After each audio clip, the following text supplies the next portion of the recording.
Nato na ini, linanta. Linanta na pili.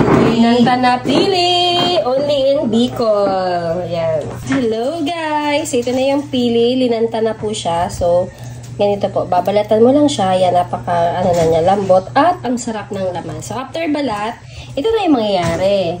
Ngayon, di ba ang ganda? Thank you sa pagbalat, Charlie. So, sausaw mo lang siya sa asukal. Then, kakainin.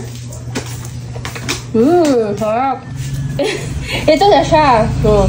After nyan, hugasan. Ayan ang mangyayari. Ito na po. So, bibilad mo siya.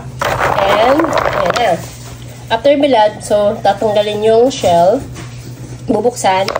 At, ay, wala kang sanro ha. Sanhilaw pa ha.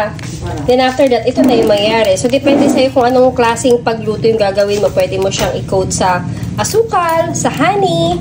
Ayan, iba-ibang klase siya. Ayan. So, maraming use si pili. Kaya naman, guys, mas magandang magtanim ng pili